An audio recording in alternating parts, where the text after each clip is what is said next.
Alors, s'il y a un titre à donner à ce message, ce serait Il sent déjà. Ou le de titre, Il sent du verbe sentir, Il sent déjà. Il sent déjà. Est-ce que ça fait référence, ça vous parle ça? Ah oui, évidemment, évidemment. Et ça se trouve où cette histoire? Oui, alors on va le prendre.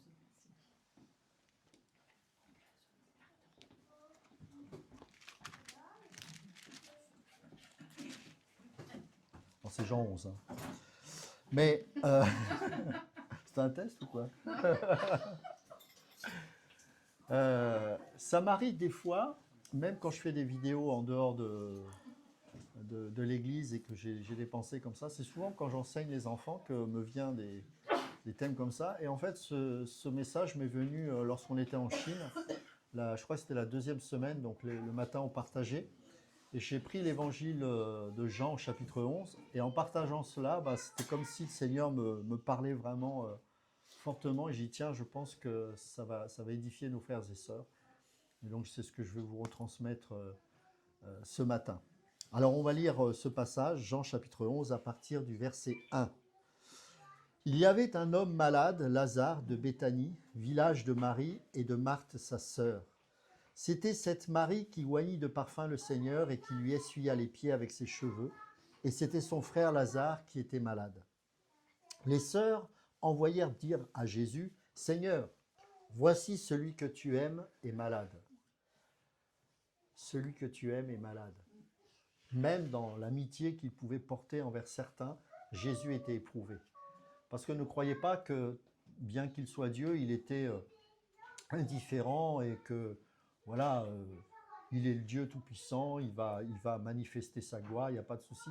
Il vivait les choses en tant qu'homme aussi. Il avait des sentiments, il avait des gens avec qui il avait une intimité plus particulière, comme c'était le cas avec Marie, Marthe et Lazare. C'était un lieu où je pense qu'il pouvait s'y reposer, en tout cas en toute confiance, hein, à Béthanie.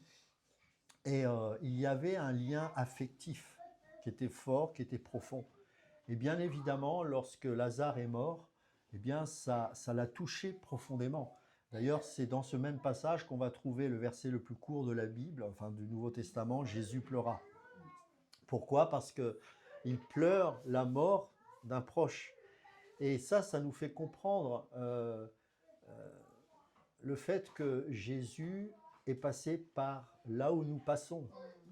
C'est-à-dire que parfois nous avons des proches qui vont partir, eh bien nous ressentons ce sentiment-là comme lui l'a ressenti. C'est qu'on peut pleurer, bien sûr, nos proches, pleurer ceux que l'on aime et qui partent. Et même si pour certains ce sont des enfants de Dieu, je me rappelle il y a un an de cela, j'étais invité façon de parler, mais à l'enterrement d'un bébé qui avait à peu près un an, enfin un jeune enfant qui avait un an, et c'était un frère avec qui on avait pu travailler ensemble. Et la maman était vraiment désespérée, elle pleurait. Évidemment, on est enfant de Dieu et ce bébé, nous savons qu'il est dans les mains du Seigneur, il n'y a pas de souci. Mais c'est normal de pleurer un être qui, logiquement, à un an, devrait commencer à grandir et à recevoir toute l'affection de ses parents. Mais non, le Seigneur en a décidé autrement et il est parti.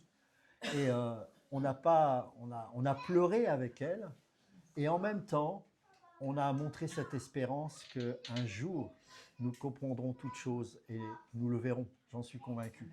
Et donc, il y avait ce mélange de tristesse, mais aussi d'espérance. Et c'est un peu ce que l'on retrouve dans ce passage, c'est qu'il y a le fait que Jésus, évidemment, voit un ami qui lui est cher, qui part, mais en même temps, parce qu'il est la résurrection et la vie, et il le dira d'ailleurs dans ce même chapitre, il y a cet espoir, cette espérance. Après avoir entendu cela, Jésus dit, « Cette maladie n'est point à la mort, mais elle est pour la gloire de Dieu, afin que le Fils de Dieu soit glorifié par elle. » Il a déjà dit ça précédemment concernant une autre maladie. Est-ce que vous vous souvenez? Quand l'aveugle, on va lui poser la question, mais est-ce que c'est lui qui a péché? Est-ce que c'est ses parents, etc. Et il dit non, c'est pour la gloire de Dieu. Et je voudrais juste faire une parenthèse. Alors, ce n'est pas le cœur de ce message, mais je crois que c'est important de le comprendre. Des fois, on a une image du christianisme où bah, tout est parfait parce que je suis enfant de Dieu, je suis en bonne santé, parce que je suis enfant de Dieu, je suis béni financièrement, parce que je suis enfant de Dieu, je ne sais pas moi, mes enfants sont convertis, etc. Enfin bref, toutes ces choses-là. Euh, Mes amis, c'est pas comme ça que ça marche. Parce que dans la vie, nous allons avoir des épreuves. Et les épreuves, elles sont là pour nous purifier, pour nous transformer, pour que nous puissions être de plus en plus à la ressemblance du Seigneur Jésus. Et quand tout va bien, je ne vois pas comment on peut ressembler au Seigneur. C'est dans la mise à l'épreuve de la foi, c'est dans les épreuves, dans la souffrance, que le Seigneur, nous pressant ainsi, va faire sortir toutes les impuretés de notre cœur. Les épreuves, c'est comme un moyen de pression, c'est comme un citron qu'on va presser afin que le jus le plus précieux en sorte, mais aussi parce que les scories, les impuretés doivent en sortir. Et elles ne sortent pas quand tout va bien, mes amis. Elles sortent parfois quand il y a des épreuves, quand il y a des difficultés. Et il faut passer par là. Pas parce que le Seigneur est méchant, pas parce qu'il nous veut du mal, au contraire, parce qu'il veut que nous puissions le ressembler. Car il sait profondément qu'à partir du moment où nous sommes devenus une nouvelle créature, eh bien, notre désir, c'est de lui ressembler. Seulement, ressembler à Jésus, humainement parlant, c'est impossible. Je vous le dis tout de suite, je vous mets à l'aise avec ça, c'est impossible. C'est pour ça que dans sa grâce, il nous permet des épreuves. Car là, le miracle arrive, c'est-à-dire que alors que nous sommes brisés, alors que nous sommes dans les épreuves, alors que nous sommes dans les difficultés, nous réalisons que l'Esprit qui est en nous nous presse, nous renouvelle et nous fait persévérer dans la foi. Vous savez, la foi, c'est pas humain non plus. La foi, c'est un don de Dieu. Et c'est dans ces moments-là que nous réalisons que cette foi nous a été communiquée par la grâce de Dieu. Et c'est par cette même foi que nous tenons ainsi. Donc tout ça pour vous dire que même dans les passages les plus difficiles de la parole, comme la mort de Lazare, il y a quelque chose de profond et de vrai à retenir. Retournons en Judée. Mais avant cela, il va rester 2 jours encore dans le lieu où il était. Histoire d'être sûr qu'il va vraiment être mort en fait. Il va rester 2 jours. Imaginez la compréhension des autres. Mais tu ne cours pas? C'est ton ami, c'est Lazare. C'est celui avec qui tu as une intimité.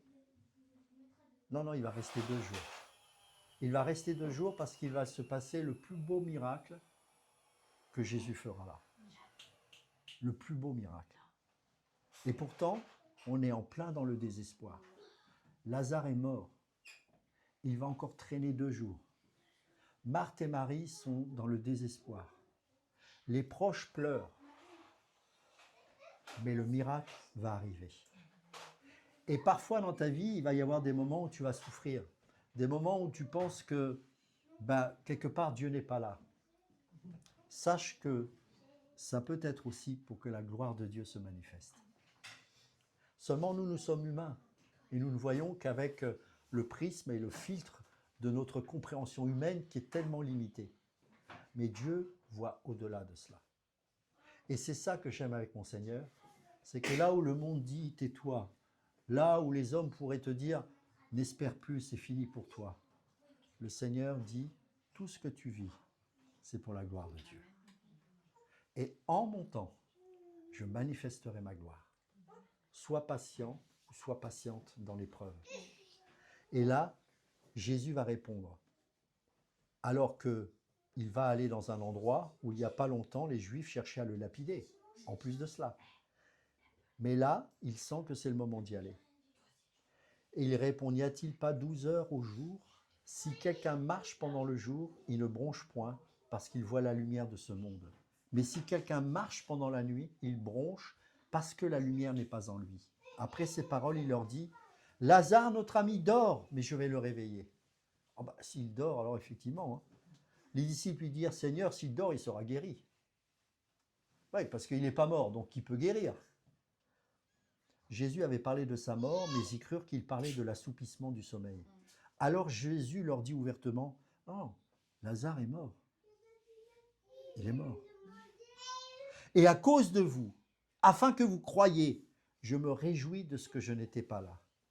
Mais allons vers lui. » Sur quoi Thomas, appelé Didyme, dit aux autres disciples, allons aussi afin de mourir avec lui. Alors, j'aime bien, c'est que les disciples sont souvent à côté de la plaque.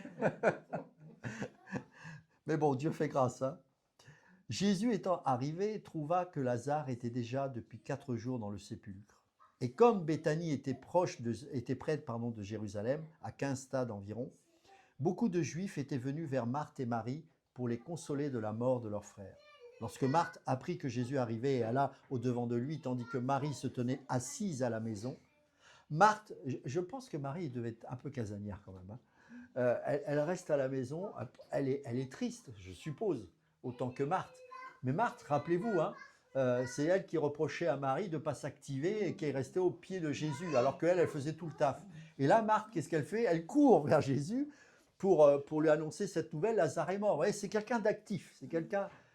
Marie, elle est restée à la maison. Elle est restée à la maison. Et c'est quand le maître va envoyer sa sœur lui dire « Le maître te demande » qu'elle va bouger. C'est quelqu'un qui, contrairement à Marthe, elle ne s'affole pas. Mais quand elle entend la voix du maître, elle bouge. Et je trouve que Marie nous inspire beaucoup dans son attitude. Très souvent, on peut être... et ce n'est pas mauvais en soi. On peut être parfois comme des Marthes, s'activer, ça ne va pas, on vient vers Jésus, et c'est bien d'y aller. Hein. Elle ne va pas vers un autre, elle va vers Jésus, c'est la bonne personne. Mais il y a aussi une autre façon d'appréhender Jésus, c'est d'attendre qu'il nous appelle. Et ce que j'aime chez Marie, c'est que même lorsqu'il y a une détresse comme cela, même lorsqu'il y a la mort, elle reste dans l'endroit et elle attend que Jésus parte. Vous voyez la différence? Alors, ce n'est pas qu'il y en ait eu forcément qui soit plus spirituel que l'autre, parce que je trouve que Marthe elle a le mérite d'aller vers Jésus. Mais j'aime beaucoup cette intimité que Marie développe et qui très souvent échappe au piège de l'activisme. Marie, c'est quelque part celle qui pour moi représente l'intimité avec Dieu. Alors, je continue la lecture. Marthe dit à Jésus, « Seigneur, si tu avais été ici, mon frère ne serait pas mort. Mais maintenant même, je sais que tout ce que tu demanderas à Dieu, Dieu te l'accordera. » Vous voyez la foi de Marthe? Même elle sait que s'il avait été là, il aurait été protégé quelque part. Mais malgré cela, elle avait confiance en lui. Jésus lui dit, « Ton frère ressuscitera. » Jésus, oui, c'est ça. Je sais, lui répondit Marthe, qu'il ressuscitera à la résurrection au dernier jour. Jésus lui dit, « Je suis la résurrection et la vie. Celui qui croit en moi vivra, même s'il meurt. Et quiconque vit et croit en moi ne mourra jamais. Crois-tu cela ?» Elle lui dit, « Oui, Seigneur, je crois que tu es le Christ, le Fils de Dieu qui devait venir dans le monde. » Ayant ainsi parlé, elle s'en alla, puis elle appela secrètement Marie, sa sœur, et lui dit, « Le Maître est ici et il te demande. » Dès que Marie eut entendu, vous avez vu, elle se leva promptement et alla vers lui. Car Jésus n'était pas encore entré dans le village, mais il était dans le lieu où Marthe l'avait rencontré. Les Juifs qui étaient avec Marie dans la maison et qui la consolaient, l'ayant vue se lever promptement et sortir, la suivirent, disant, « Elle va au sépulcre pour y pleurer. » Lorsque Marie fut arrivée là où était Jésus et qu'elle le vit, elle tomba à ses pieds et lui dit, « Seigneur, si tu avais été ici, mon frère ne serait pas mort. » Vous voyez, la même remarque que sa sœur Marthe. Jésus, la voyant pleurer, elle et les Juifs qui étaient venus avec elle, frémit en son esprit et fut tout ému. Vous voyez la compassion de Jésus? Il voyait la détresse des gens, de ceux qui étaient proches aussi de lui et qui pleuraient la mort de Lazare. Et il dit, « Où l'avez-vous mis ?» Seigneur, lui répondirent-ils, « Viens et vois. » Jésus pleura. Sur quoi les Juifs dirent, « Voyez comme il l'aimait. » Et quelques-uns d'entre eux dirent, « Lui qui a ouvert les yeux de l'aveugle, ne pouvait-il pas faire aussi que cet homme ne meure point ?» Toujours des gens pour reprocher des choses. C'est quand même incroyable. Hein. Jésus, frémissant de nouveau en lui-même, se rendit au sépulcre. C'était une grotte et une pierre était placée devant. Jésus dit, « ôtez la pierre. » Marthe, la sœur du mort, lui dit, « Seigneur, il sent déjà, car il y a 4 jours qu'il est là. » Jésus lui dit, « Ne t'ai-je pas dit que si tu crois, tu verras la gloire de Dieu ?» Ils ôtèrent donc la pierre et Jésus leva les yeux en haut et dit, « Père, je te rends grâce de ce que tu m'as exaucé. Pour moi, je savais que tu m'exauces toujours, mais j'ai parlé à cause de la foule qui m'entoure, afin qu'ils croient que c'est toi qui m'as envoyé. Ayant dit cela, il cria d'une voix forte, Lazare, sors! Et le mort sortit, les pieds et les mains liés de bandes, et le visage enveloppé d'un linge. Jésus leur dit, déliez-le et laissez-le aller. Alors, je pense que c'est important aussi de comprendre le contexte de ce passage. Tout d'abord, il faut savoir que l'action se déroule principalement où? Je l'ai dit tout à l'heure, à Béthanie. Alors Béthanie, comme il est dit dans ce passage, se trouve à 15 stades de Jérusalem. Ça correspond à peu près à 2-3 km à l'est de Jérusalem, sur le versant sud-est du mont des Oliviers. C'est le village de Marthe, Marie et bien sûr leur frère Lazare. Et Jésus s'y rend depuis la région de Pérée, qui est au-delà du Jourdain, où il s'était retiré, justement, rappelez-vous, pour échapper aux tentatives de lapidation. On voit ça dans Jean chapitre 10. Alors, les événements se produisent à un moment particulier, c'est quelques jours ou semaines avant la Pâque juive, d'accord? Et probablement vers février-mars de l'an 30. Jésus est déjà menacé de mort par les autorités de Jérusalem.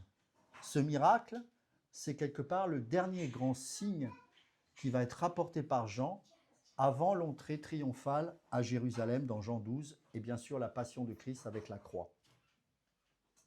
Alors, le contexte socio-culturel et religieux juif, il faut le comprendre aussi. Tout d'abord, il faut savoir que dans les pratiques funéraires juives au 1er siècle, l'enterrement avait lieu très rapidement. Les musulmans d'ailleurs font de même. Hein. Ils enterrent quasiment dans la journée ou le lendemain leur mort. Eh bien, les juifs procèdent de la même manière. Et souvent le jour même du décès en raison de la chaleur du climat qui accélère bien sûr ce processus de décomposition. Ensuite, le corps était lavé, il était oint d'huile et de parfum, avec la myrrhe, l'aloès, et enveloppé de bandelettes de lin avec un linge sur le visage. Il était placé dans une grotte ou un tombeau familial fermé par une pierre. La période de deuil intense durait à l'époque généralement 7 jours, avec des visites de condoléances. La mention qui est faite ici, versets 17 et 39, il y a 4 jours, est cruciale, mes amis. Ce n'est pas 3 jours, c'est 4 jours. Est-ce que vous savez pourquoi? Pourquoi c'était important qu'il intervienne au 4e jour et pas au 3e jour? Il y a une raison très simple, mais il faut la connaître, et qui est liée à la tradition juive. Ça suit d'une mort effective. Oui. En fait, il faut savoir que dans le Talmud, on attendait le 4e jour parce qu'on estimait que jusqu'au 3e jour, l'âme avait la possibilité de revenir en fait, en vie. Et donc, à partir du 4e jour, dans le Talmud, il est bien précisé que là, à partir de ce moment-là, la personne est véritablement morte. Donc, c'est pas anodin cette histoire. L'âme restait près du corps pendant 3 jours en espérant un retour possible. Mais à partir du 4e jour, le Talmud décrète que c'est plus possible, quoi. Donc là, on peut vraiment dire qu'il est véritablement mort, que l'âme part définitivement et le corps devenait irrécupérable, d'où l'expression « il sent déjà », puisqu'il était en état, ce corps, de décomposition.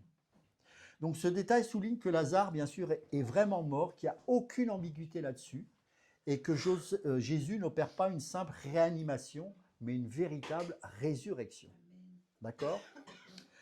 Alors, on voit aussi la réaction très spirituelle de Marthe, qui croit en la résurrection. Et sachez que les pharisiens croyaient en la résurrection. Hein, ce n'était pas le cas des Sadducéens, mais les pharisiens, généralement, croyaient en une résurrection générale à la fin des temps.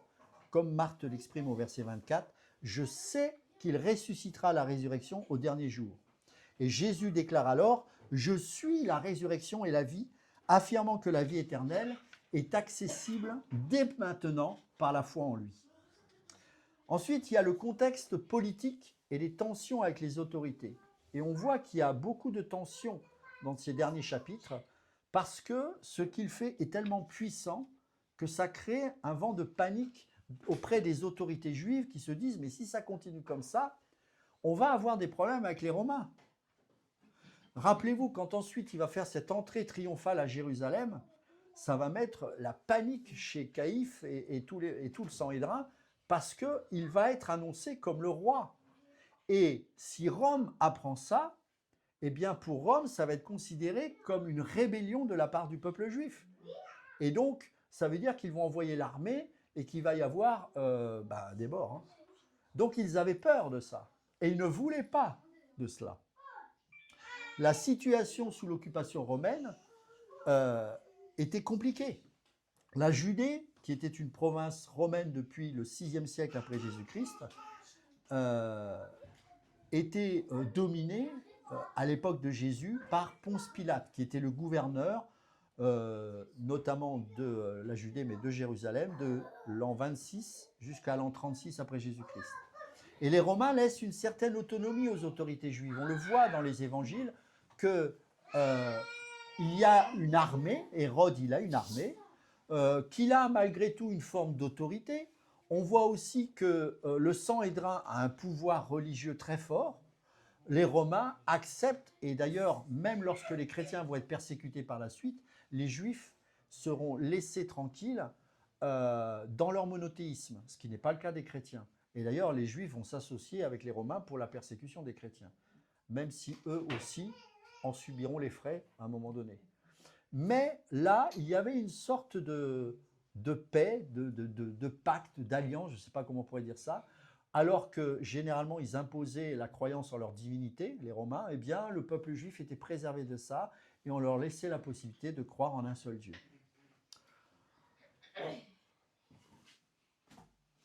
Alors les Romains, ils ont donné cette délégation de l'autorité au Sanhédrin, cette autorité religieuse. Donc pour rappel, le Sanhédrin, c'est quoi? C'est le conseil suprême qui est composé de grands prêtres sadducéens et des pharisiens et des anciens, et présidé par qui, à l'époque, le souverain sacrificateur, c'était Caïphe, qui lui était en fonction de 18 jusqu'à 38 après Jésus-Christ, et c'était le beau-fils d'Anne.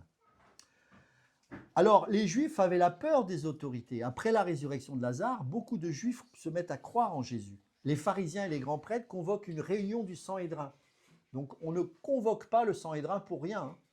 Ils craignent que ce signe provoque un mouvement populaire massif autour de Jésus, ce qui pourrait attirer l'intervention romaine. Si nous le laissons faire, verset 48, tous croiront en lui et les Romains viendront détruire notre lieu saint et notre nation.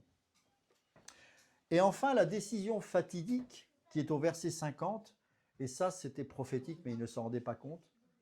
Caïphe, qui est le souverain sacrificateur de l'époque, déclare « Il vaut mieux qu'un seul homme meure pour le peuple et que la nation entière ne périsse pas. » Car Dieu a tant aimé le monde qu'il a donné son Fils unique, afin que quiconque croit en lui ne périsse point, mais qu'il ait la vie éternelle. C'est-à-dire que quelqu'un qui était contre Dieu, eh bien, ne savait pas qu'il était en train de faire et de prophétiser quelque part, mais de faire la volonté de Dieu.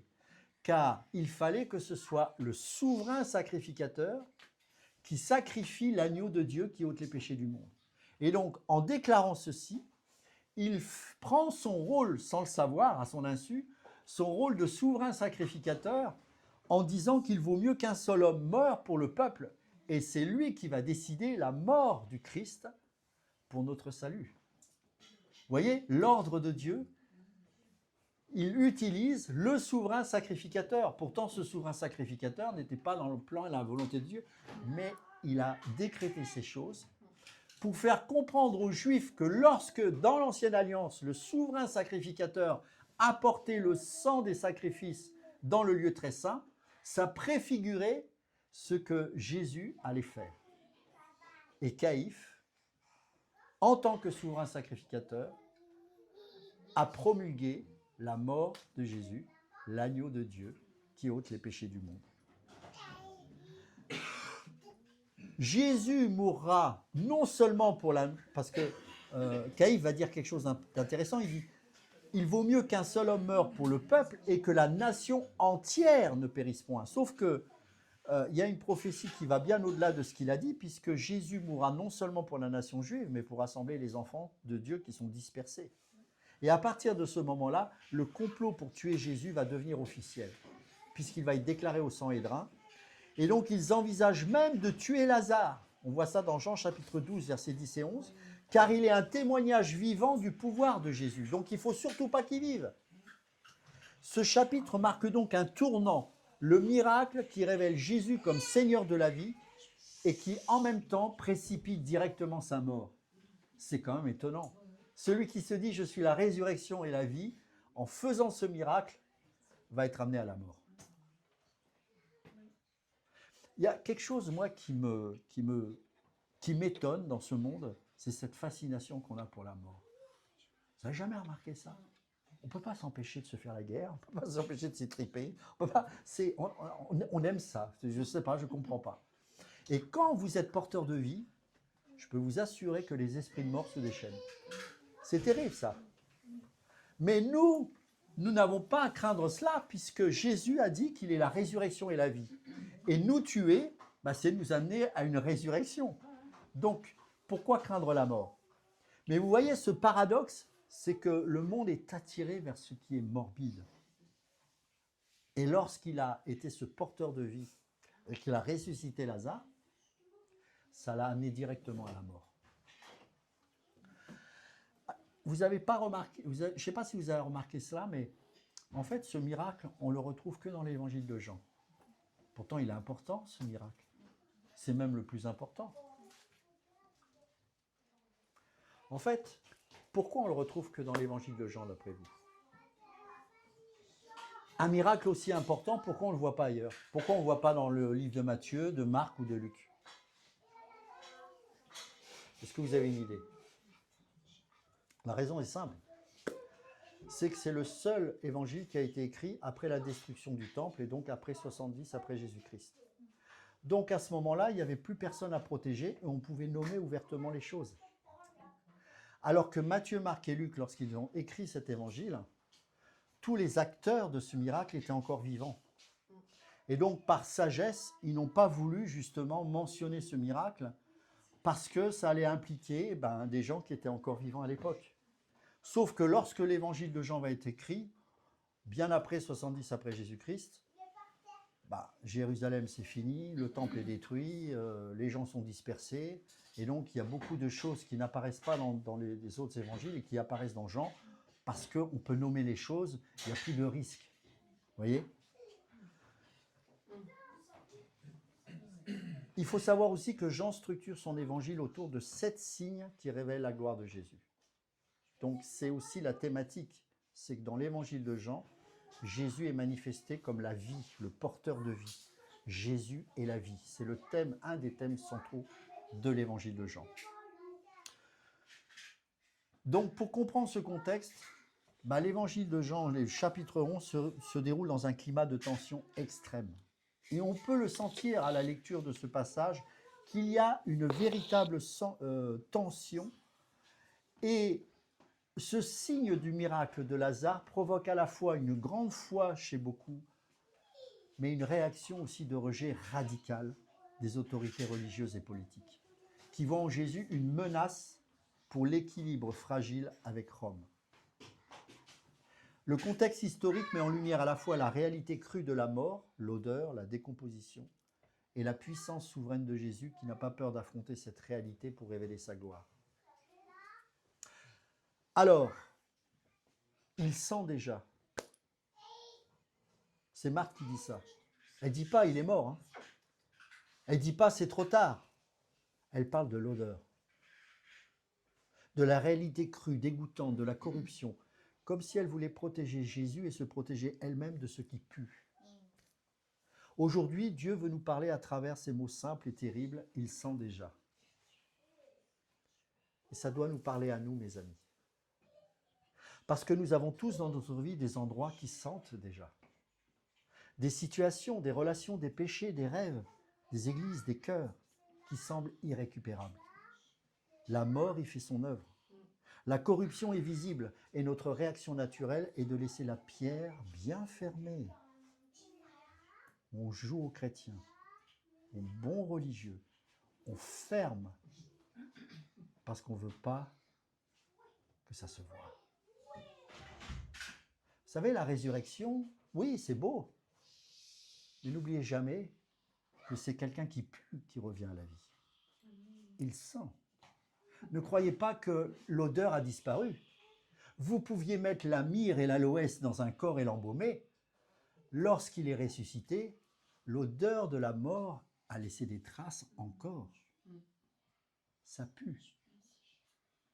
Lorsque nous sommes ressuscités, mes amis, ça pue encore. Je suis désolé de le dire, ça sent. Pourquoi? Ce n'est pas parce que tu es né de nouveau qu'il n'y a pas encore des choses qui doivent être nettoyées, purifiées, lavées, transformées. Oui, ça sent. Mais la chair qui est très religieuse, vous savez ce qu'elle fait? Elle met la pierre. Elle ferme. On fait semblant en fait. Vous savez ce que c'est ça? C'est du pharisianisme. Rappelez-vous ce que dira Jésus. Vous êtes des sépulcres blanchis. C'est exactement ça. Vous êtes beaux, vous avez fermé là. Mais dedans, c'est la mort. Le Seigneur, il n'est pas venu dans un premier temps, et là je risque de vous choquer, bien sûr, il nous a lavés, il nous a purifiés, on est d'accord avec ça. Mais lorsqu'il a ouvert la porte, ça puait, mes amis. Le pharisien, il est propre, mais il laisse la mort le détruire à l'intérieur, sans que ça se voie. Oh, il jeûne, ça fait 10 ans qu'il vient à l'église. Oh, il prie, c'est beau. Il est en train de pourrir à l'intérieur. Lorsque la vie se manifeste, la première chose que Jésus fait, il ouvre la pierre. Ah! Ah! Waouh! Ça schmoute, comme dit mon fils. Ça schmoute. Il faut bien l'ouvrir, cette pierre, mes amis. Il faut bien l'ouvrir. Et vous savez ce qui m'agace le plus chez les frères et sœurs? C'est qu'on est choqué que des frères et sœurs puent. Mais il n'y a pas besoin d'église si ça ne pue pas. Moi, ce qui me choque, c'est quand tout paraît beau comme ça. Tout paraît lisse. La pierre est bien fermée, on fait semblant de jouer aux chrétiens. Mais quand Jésus dit « Je suis la résurrection et la vie », la première chose qu'il fait, c'est qu'il ôte le voile. Il enlève cette pierre. Et il te dit « Sors !» Il ne te dit pas « Reste dans cet état de décomposition », bien évidemment, puisqu'il est la résurrection, mais aussi la vie. La vie élimine les impuretés. La vie enlève les mauvaises bactéries. Mais il faut dans un premier temps que ce cadavre sorte du tombeau. Et pour qu'il sorte, il faut ouvrir la pierre. Et quand on ouvre la pierre, on voit que ça pue, on sent que ça pue et on voit que c'est pas beau. Il n'est pas sorti avec une bonne odeur et sans les bandelettes. Il est sorti avec les bandelettes. Il est sorti avec les bandelettes.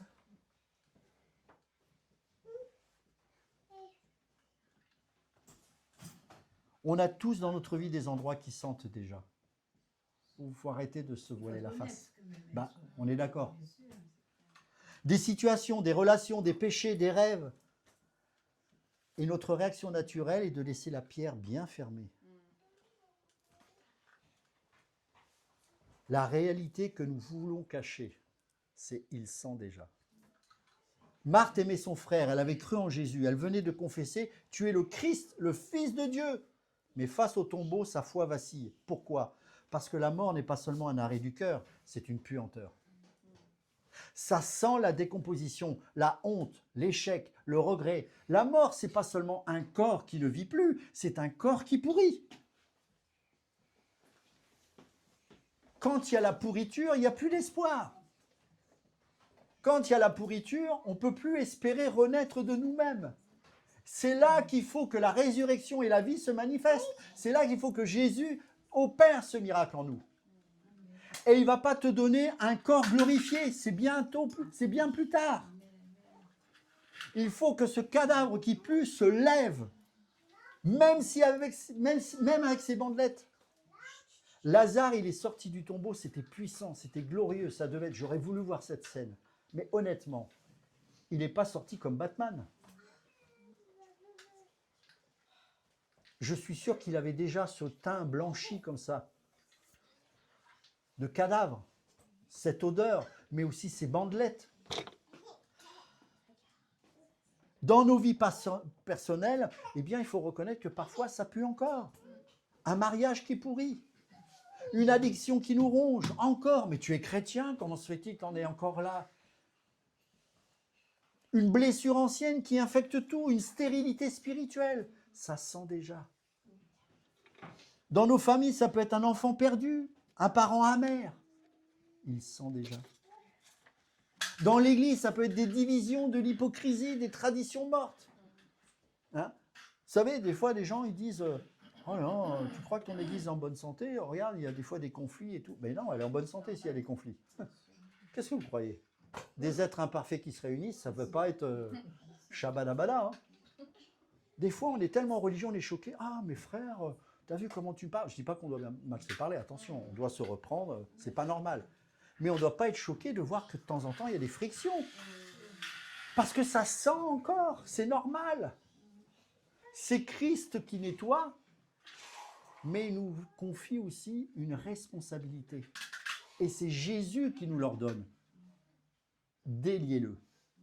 Enlevez-lui les bandes. Ça, c'est pas Jésus qui le fait. C'est pas Jésus qui enlève les bandes. C'est toi, mon frère, c'est toi, ma sœur.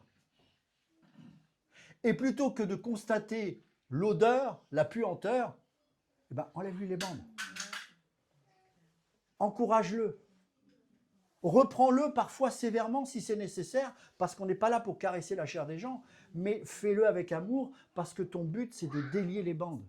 Dis non, mon frère, non, ma sœur, parle pas comme ça. On a un enfant, c'est pas édifiant. Tu vaux mieux que ça.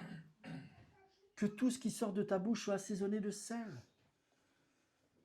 Et si personne ne va le dire, vous croyez que, bien sûr, il y a la parole, mais s'il n'y avait que la parole directement, à quoi sert l'Église? À quoi sert? Déliez-le. ôtez-lui les bandes.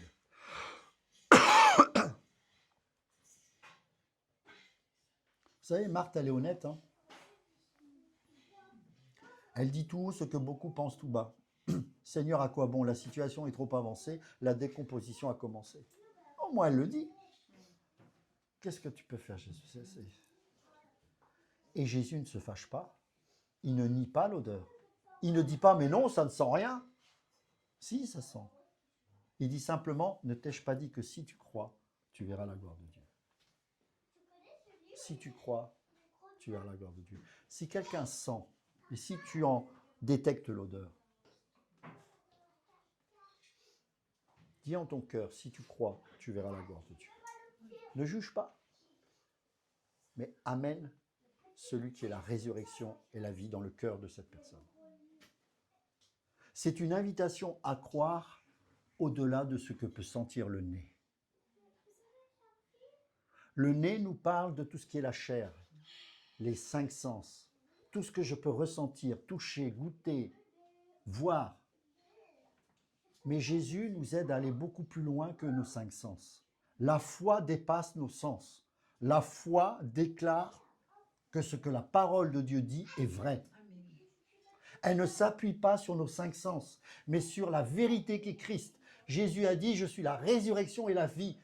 C'est pas parce que je sens avec mes sens une odeur que pour autant Jésus n'est pas vivant, que pour autant Jésus n'est pas la résurrection et la vie. Mon ami, quelle que soit ta situation, peut-être que tu es dans un divorce, peut-être que tu as expérimenté un deuil et tu as du mal à t'en remettre. Je te dis ceci, au-delà de ce que tu peux ressentir, Jésus dit, je suis la résurrection et la vie. Et si tu crois, tu verras la gloire de Dieu. Et ça dépasse tout ce que nous pouvons ressentir. Parce que c'est la vérité. Oui. Et tu verras la gloire de Dieu. Tu peux expliquer. Oui. C'est tout simplement la manifestation de Dieu. En quoi ça a été la gloire de Dieu avec l'aveugle? Rappelez-vous, il avait dit, ce n'est pas parce que ses parents ont péché, c'est pour que la gloire de Dieu se manifeste. Imaginez ça. Depuis toujours, cette personne est née aveugle. Elle se laisse accuser parce qu'à l'époque, les pharisiens, les juifs, comme beaucoup de chrétiens malheureusement encore aujourd'hui, pensent que si elle est malade, c'est parce qu'elle a péché. Moi, j'ai connu un couple, je fais une parenthèse avec ça, qui a été totalement détruit et brisé dans leur couple, mais aussi physiquement, à cause d'un grave accident automobile. La femme, qui était une très belle femme, son mari m'avait montré des photos d'elle avant l'accident, elle avait 35 broches dans le corps, elle était complètement difforme, et quand elle priait, elle avait la bouche tellement tordue qu'on avait du mal à la comprendre. Je peux vous assurer que quand cette femme se levait pour prier, il y avait vraiment la présence de Dieu. Et en fait, cette personne-là, elle me disait, tu sais, tout ce qui m'est arrivé aujourd'hui, je sais que c'est pour que la gloire de Dieu se manifeste. Parce que maintenant, quand j'ouvre la bouche, c'est plus la même louange. Quand j'ouvre la bouche, c'est dur de dire ça. Est-ce que je souhaite que chacun puisse traverser ce qu'elle a traversé? Bien sûr que non. Bien, surtout pas, surtout pas. Mais elle a compris en son fort intérieur, elle disait, tu sais, j'étais quelqu'un de très dur, de très rebelle. Elle dit, mais ça a provoqué la douceur. Parce que je ne peux plus marcher comme avant. Je ne peux plus entendre comme avant. Je ne peux plus parler comme avant. Je ne suis plus la belle femme que les hommes regardaient comme avant. Mais je sais que le regard de Jésus sur ma vie est bien plus beau que tout ce qu'un homme peut porter comme regard sur ma vie. Parce qu'aujourd'hui, je peux parfois inspirer le dégoût, mais pas avec Jésus. Amen. Ça, c'est la gloire de Dieu. Ça, c'est la gloire de Dieu. La gloire de Dieu, elle ne se manifeste pas dans un canapé en cuir, Chesterfield, un cigare à la main et un verre de cognac de l'autre. C'est dans le tombeau que la gloire de Dieu va se manifester. C'est là où ça pue que la gloire de Dieu va se manifester. C'est là où il y a un aveugle que la gloire de Dieu va se manifester. C'est là où il y a le doute que la gloire de Dieu va se manifester. C'est là où tu diras, j'en peux plus de Dieu, je viens plus. Mais tu es encore là. Pourquoi? Parce que la gloire de Dieu est en train de se manifester. C'est ça la gloire de Dieu. C'est pas d'être riche, c'est pas d'avoir un château en Espagne, c'est que là où tu es en difficulté, tu es dans l'épreuve, la gloire de Dieu se manifeste dans la puanteur, dans la difficulté, dans la tentative de divorce, dans même la tentative de suicide. Eh bien, la gloire de Dieu se manifeste. Pour montrer que toi, tu n'es capable de rien, mais que moi, je suis la résurrection et la vie. Et que là où tu n'es capable de rien, moi, j'agis. Car je vais au bout de ton incapacité, au bout de tes impossibilités. Parce que moi, je suis Dieu. C'est ça la gloire de Dieu. Rappelez-vous, Élie, la présence de Dieu. Ce n'était pas dans le tremblement de terre, ce n'était pas dans les vents violents, c'était dans un murmure, l'intimité, la relation. Rappelez-vous Moïse, Seigneur, fais-moi voir ta gloire. Qu'est-ce qu'il répond? Tu ne peux pas. Tu ne peux pas me voir et vivre. Cependant, je vais quand même répondre à ta prière. Exode 32. Vous savez ce qui se passe? Dieu le met dans le creux du rocher.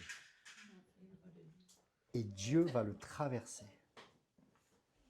Et il va dire, je fais grâce à qui fait grâce, et miséricorde à qui miséricorde. Il dira, ma grâce et ma miséricorde passera. En fait, qu'est-ce qui se passe? C'est une scène incroyable. Il est dans le creux du rocher, Dieu met sa main sur lui pour le protéger, il le traverse comme ça, par derrière. Lui, là, Moïse a la tête inclinée, il est comme ça en fait, dans le creux du rocher, et la gloire de Dieu passe comme ça. Et c'est la grâce en fait qui passe, c'est la bonté, c'est pas le jugement, c'est la bonté et la miséricorde. Il est traversé par la miséricorde de Dieu. C'est une scène incroyable, mes amis. C'est une scène incroyable. Combien de fois je l'ai lu et relu ce passage, et combien de fois ça parlait à mon cœur. Fais-moi voir ta gloire. Non, c'est ma grâce qui va te traverser. Car personne ne peut me voir et vivre, sauf au travers du sang de Jésus. Ne t'ai-je pas dit que si tu crois, tu verras la gloire de Dieu? C'est une invitation à croire au-delà de ce que sent le nez. Jésus sait parfaitement que ça sent. Il sait que Lazare est en décomposition, mais il est le prince de la vie. Il n'a pas peur de l'odeur de la mort parce qu'il est venu précisément pour elle. Il a pleuré avec Marthe et Marie. Il est touché par notre douleur. Mais il ne s'arrête pas aux larmes. Il va jusqu'au tombeau. Il ordonne d'ôter la pierre. Il expose l'odeur pour la vaincre.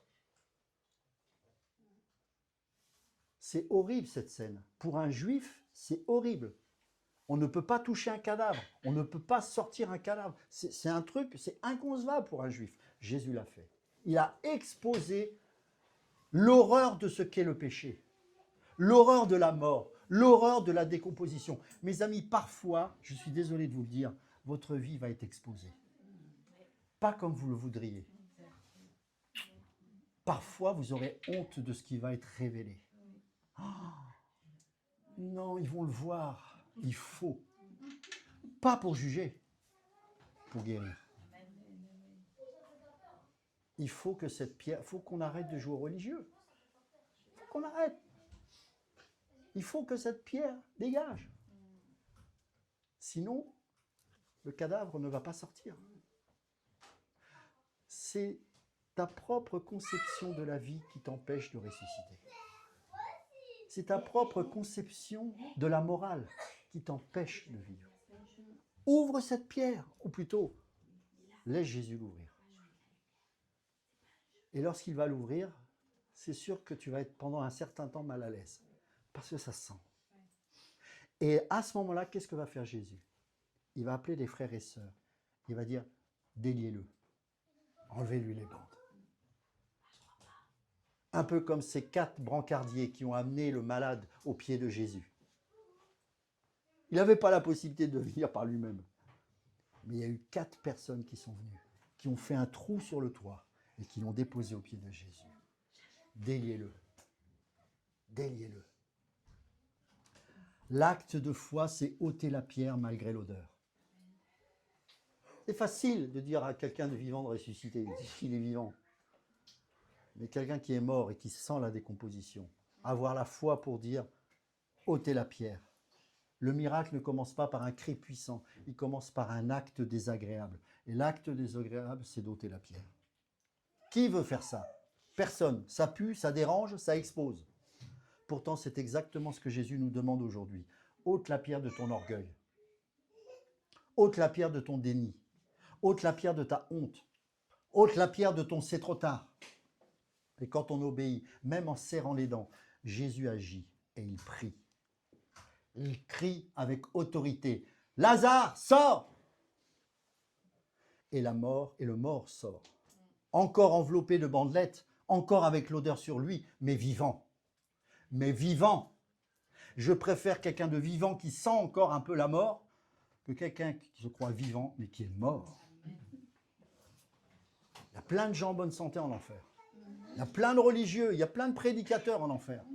Ce n'est pas le sujet. Jésus ne ressuscite pas seulement le corps, il ressuscite ce qui était mort en nous. Et ensuite, il dit à l'entourage, déliez-le et laissez-le aller.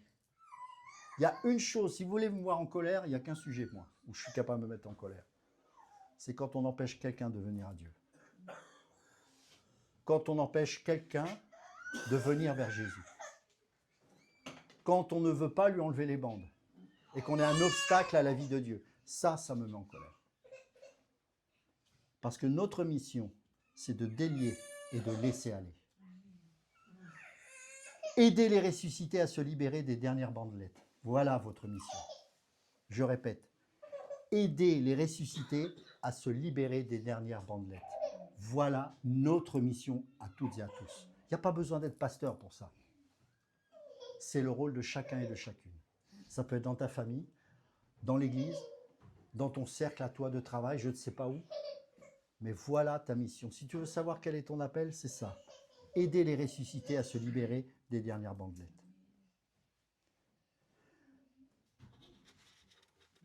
J'ai juste une question, et n'y répondez pas là, mais peut-être c'est l'occasion de réfléchir à ça lorsque vous allez rentrer chez vous, mais quel est ton tombeau qui sent déjà?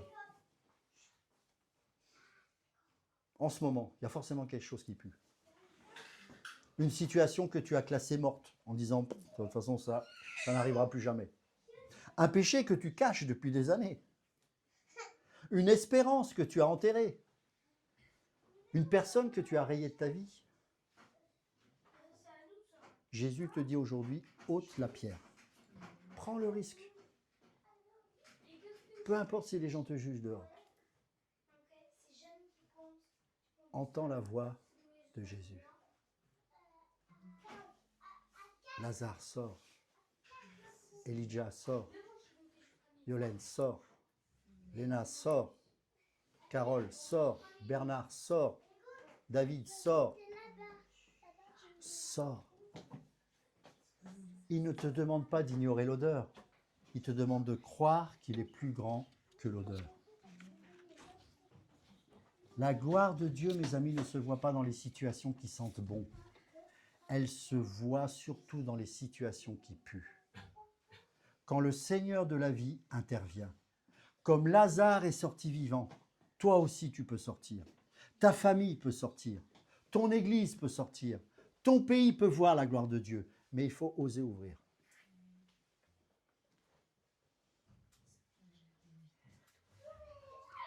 Il faut oser ouvrir.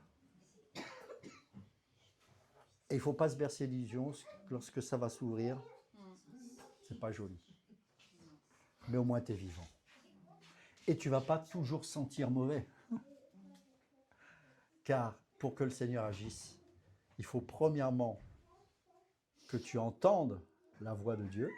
Lazare sort, que tu ouvres que la pierre s'ouvre, pardon, et que ensuite tu acceptes aussi que les choses se montrent telles qu'elles sont, et non pas telles que tu voudrais qu'elles soient.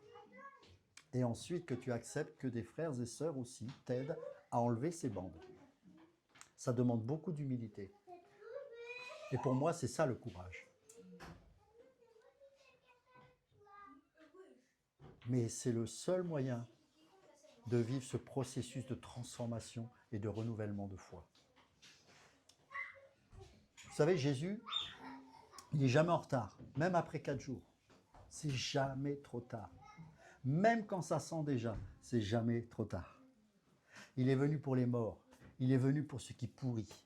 Il n'a pas peur de ton odeur, il l'a prise sur la croix. Aujourd'hui, il te dit, crois-tu cela? Comme il l'a demandé à Marthe au verset 26.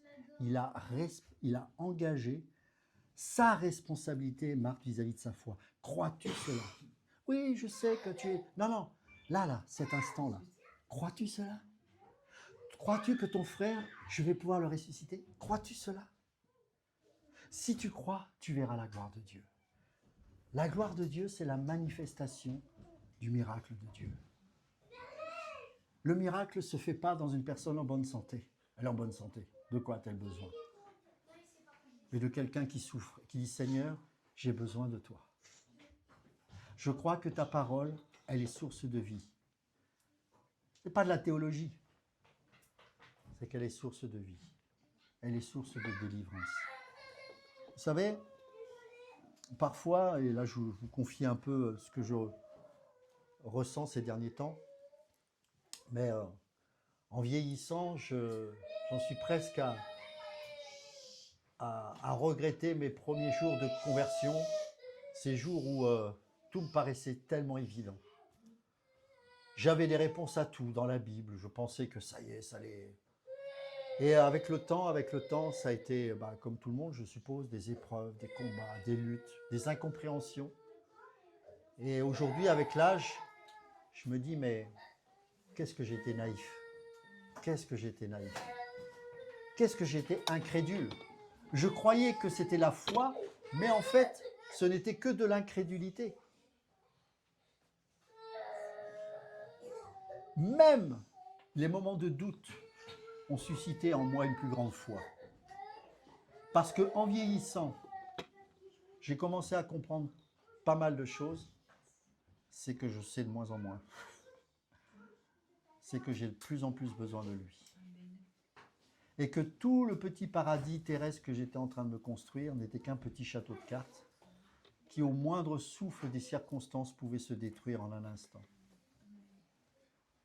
Alors que cette Jérusalem céleste, elle, ne s'effondrera jamais. Parce que les matériaux qui la composent sont Dieu lui-même. Et maintenant, avec le temps, c'est en lui que je me réfugie. Évidemment, je suis béni, c'est sûr. J'ai une épouse merveilleuse, j'ai des enfants qui m'aiment. Mais au-delà de ça, quand je regarde le monde, je me dis, mais Seigneur, que vont devenir mes enfants?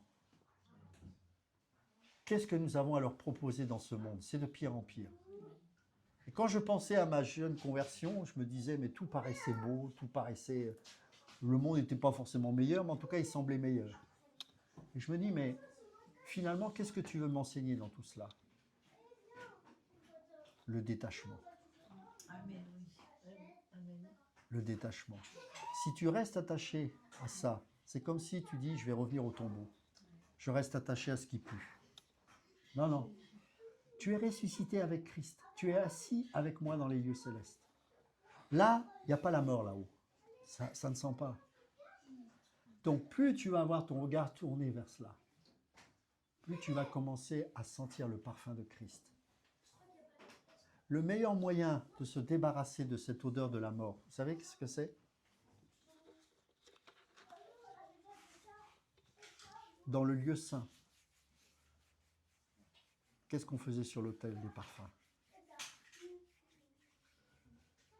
On consumait sur l'autel des parfums. Et c'était agréable. On consumait, on mettait comme du charbon, tu vois, sur cet autel, et ça dégageait une bonne odeur. En fait, ça représente notre vie. Le meilleur moyen de sentir bon, c'est d'offrir sa vie en sacrifice. Pas comme Jésus l'a fait, évidemment, mais de la même manière d'offrir nos vies en disant, Seigneur, je t'offre ma vie. Et ça sent bon, mes amis. Vous savez pourquoi? Parce que nous sommes des ressuscités. Et c'est pour ça que ce n'est pas difficile de nous sacrifier et d'offrir nos vies. Parce que Christ est ma vie et la mort m'est un gain. Ce n'est plus moi qui vis, c'est Christ qui vit en moi. Ma vie présente dans la chair, je la vis dans la foi au Fils de Dieu qui m'a aimé et qui s'est livré lui-même pour moi. Et à partir de ce moment-là, je comprends que, oh oui, quand j'étais jeune chrétien, il y avait des choses qui paraissaient tellement plus simples. On vivait les choses, on louait Dieu, il y avait une forme de joie. Mais on manquait tellement de profondeur, mes amis. Alors qu'aujourd'hui, alors que le monde va de mal en pis, j'ai une assurance beaucoup plus ferme et plus profonde, parce qu'elle est attachée non pas à cette vie, mais à cette vie d'en haut. Et je crois que si on veut nous débarrasser de cette odeur de la mort, il faut comprendre qu'on doit marcher comme des étrangers et des voyageurs sur cette terre. Nous ne sommes que de passage. Ne nous laissons pas attraper par le monde. Ne revenons pas à cette puanteur. Débarrassons-nous de toutes ces choses qui, malheureusement, parfois nous environnent trop facilement. Il est la résurrection et la vie. Ne te laisse pas décourager. N'aie pas peur que la pierre soit dégagée et te montre toute l'horreur de ce que tu peux être dans la chair. Le principal, c'est que tu sortes de là, que tu sois debout, que tu sois vivant. Et t'inquiète pas, cette odeur, elle va disparaître. Il y a des choses qui vont disparaître. Parce que la vie chrétienne, on ne te laisse pas dans ce tombeau. On te dit, va de l'avant. Petit à petit, toute cette odeur qui est liée au passé, tu vas t'en débarrasser. Ces bandes, pour t'aider à marcher plus facilement, il va y avoir des frères et sœurs qui vont t'aider. Et tu vas commencer à galoper. Et cette odeur ne sera plus qu'un mauvais souvenir. Amen. Seigneur, je te rends grâce vraiment pour cette libération que tu as produite dans nos vies. Seigneur, c'est vrai que lorsque tu ôtes la pierre, le masque, tout ce qui nous berce d'illusions, ce pharisianisme qui nous environne tellement facilement, et bien quand tu enlèves tout ça, eh bien, c'est pas toujours très beau à voir. Mais tu nous dis, Lazare sort. Nous sortons de cette situation pour marcher vers le ciel. Et nous sommes désormais un parfum de bonne odeur à tes yeux. Parce que nous sommes vivants pour ta gloire. Pour que tu sois glorifié dans nos vies. Seigneur, merci de bénir mes frères et sœurs. Merci de nous encourager en tant qu'Église à ne pas avoir un esprit amer, critique, mais qu'au contraire, nous puissions être ces personnes qui vont ôter les bandelettes des uns et des autres, en encourageant, en édifiant, en exhortant, en aimant, comme toi tu nous aimes. Car il n'y a plus aucune condamnation pour ceux qui sont en Jésus-Christ. Seigneur, nous te prions, en tant qu'Église, pour Yolène particulièrement aussi, alors qu'elle va partir. Nous te disons de la bénir là où elle va aller, Seigneur. Qu'elle soit une source de bénédiction pour toutes celles et ceux qui vont être amenés à la rencontrer. Seigneur, nous croyons que tu as prévu quelque chose de particulier pour elle et que cette terre nouvelle qu'elle va fouler soit une terre qui va manifester ta gloire. Seigneur, utilise-la, protège-la, accorde-lui une bonne santé. Bénis et garde ses enfants aussi. Et que, Seigneur, ce ministère de la réconciliation puisse être opérante au travers de sa vie. Amen. Père, nous te la remettons dans le nom précieux de Jésus. Amen. Amen. Amen. Merci Seigneur. Merci Seigneur. Oui. Vous n'êtes peut-être pas enregistré spécialement. Attends.